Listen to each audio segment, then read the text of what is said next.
Hey everybody, thank you so much for stopping by today and checking out this video. My name is Chris, but my friends call me C.Ho, and today we're going to be talking about an Ableton Live hack that is one of my favorites. It's one of the best time-saving things that I can even think about using. It is dragging and dropping projects into existing projects and being able to create a set really fast with pre-saved everything. Anything that you have, any automations or anything to the clips that you have made, all saved. So let's just get started. All right, so we're starting out with a template that I use for worship sets, but this can work with any template. You can set it up any way you want to. I use this one just so we can kind of see the intricacies of dropping a file in and where it's going to land and everything like that. All right, first thing we're going to start with is getting the stems and the clips actually into the session, and we're going to do that by opening up our browser, which is Command Option B. And you can see that I've already got a folder over here labeled stems. We're going to be using an original track of mine just so we can kind of build this thing from the beginning. So what we're going to do is we're going to need to expand our groups. So I'm going to jump over, I'm going to tab over to Arrangement View. I'm just going to pick a random group, hold down Option and click it. That'll expand everything on both sides. And then I'm going to just be dragging in to where I need it. So right now, I know I'm going to drag in the 808 first. So that is going to come over here for me. That's going to come over here to my loops and perk. All right.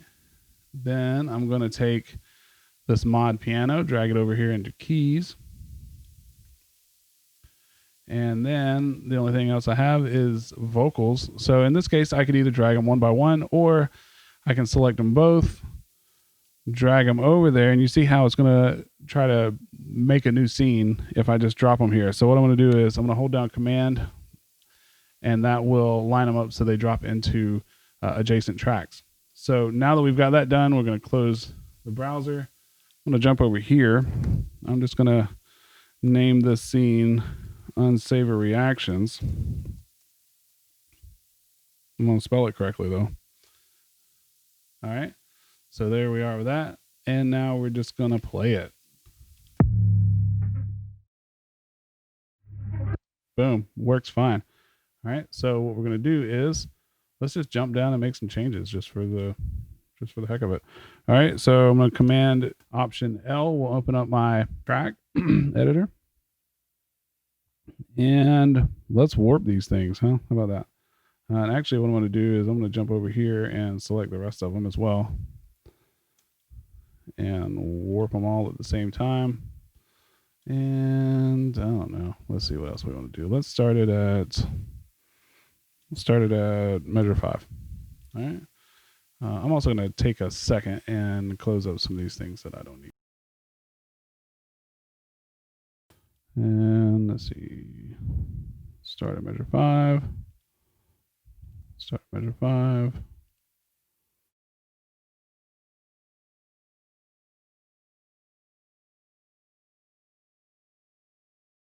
Let's see what happens. All right. Boom. Started at measure 5. We're good to go. Okay, so now we've got all these changes made, and we want to save it. I'm going to close that. This is the important part. We're going to need to save it. We're going to need to collect all and save. Now these options right here, that can be different for you depending on if you're going to use it on a different machine or whatever. But this project for me is not going to be used on a different machine. So I'm just going to hit OK with what we got. Let us do its thing. Now I'm going to open back up our browser. I've got another folder here with just for projects, for me to dump projects in. So we're all saved up. Our scene is named, and we are just going to drag this over here. All right, so that's going to do that. Just deselect it, click anywhere, and it will finalize copying. And now you are literally done with that. So what I'm going to do is I'm going to add another scene. I'm going to delete that one. So now we are back to the starting point. We got nothing, right?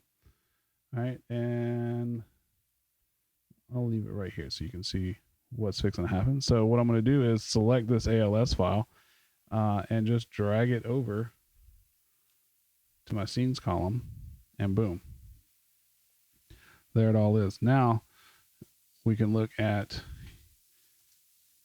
each of these and see that, for one, I missed setting that one, but the ones that are set, the ones that we altered and changed to start on the 5th measure, all start there. All the settings were saved. So we're in business. So we can, that is how fast and easy it is to save scenes. And you can actually open this ALS file as its own, or you can drag it into another session that has 20, 30, or however many songs you want in it. And as long as it is the same template, it will work just fine. If it's not the same template, it'll kind of guess where you want to put things, and so you might lose some clips, but you'll definitely have to rearrange some, but it'll still drag it in. But if you can just start with your same template every time, you won't have any worries about it. It'll be fast and easy. And that's it. So if you like this video, just click the like button and be sure to subscribe and turn on notifications so you can know exactly when the next ones drop. And I will see you guys around. Thanks so much.